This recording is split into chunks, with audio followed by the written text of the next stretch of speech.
if the economy's not good, that means the renters aren't good. Like people are assuming that, but the reality is I have never seen renters this good in a long, long time. There's a lot of good renters out there. If you have a right apartment and the right property that is premium and nice, you can go find those good tenants. This goes back to what we teach and what we coach and what we tell people all the time. Maintain your property. Have the relationship with your tenants. Make sure that you're paying attention to how you're looking after them, especially in a down market like this.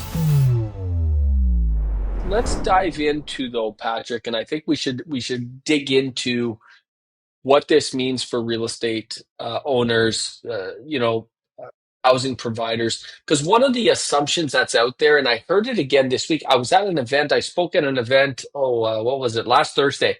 Great event in Ajax in the GTA. Great event. Alfonso was there from Well Genius. We shared the stage again. It was a lot of fun. The point is that there's like, I don't know, 70, 80, 90 people in the room, all very excited and so on and so forth. But here's where it got interesting.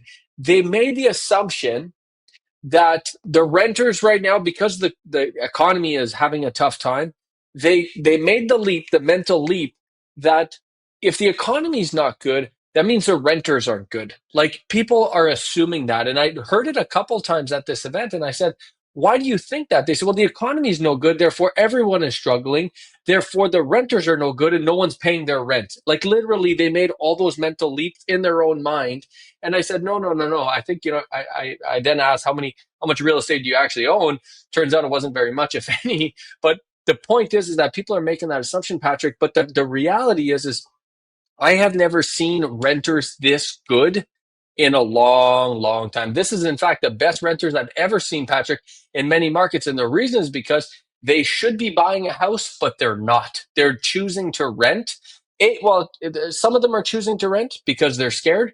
Some of them are not choosing to rent. They'd like to buy, but they can't qualify for a variety of reasons. We've talked about that before. Point is, there's a lot of good renters out there. If you have the right apartment and the right property that is premium and nice, you can go find those good tenants. So I just want everyone to know that it's not all bad news on the renter side.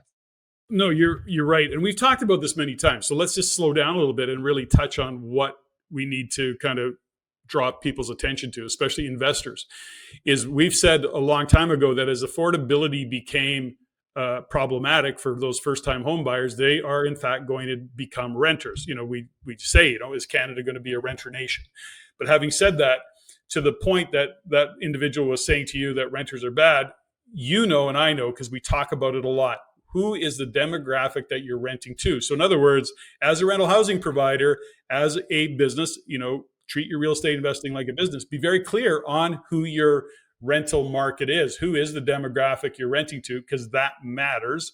And so when you look at some of the slowdown in different sectors, those are, certainly rental candidates who are going to be losing their job. So to that person's point, depending on the demographic, depending on who your rental demographic is, you may face some challenges. But along the way, what we do know is that first-time home buyers, the affordability continues to be an issue. So they are in fact renting. And to your point, there's a great cohort, a great demographic of renters, and the demand is high for great properties. So this goes back to what we teach and what we coach and what we tell people all the time.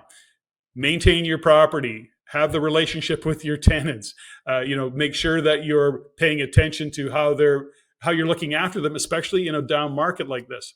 And this goes back, JG, to what we talk about often, which is we have to consider that our tenants are in fact our clients. So the clearer we are on who our clients are, the better we're going to accommodate them, the longer they're going to stay, and the better we're going to attract that particular demographic. So it is methodical, it is pragmatic. We have to think it through. So if you like these episodes and you want to learn more about what's going on with real estate in Canada, investing in real estate, and understanding how to invest in real estate the right way, head on down to the descriptions below, follow those links.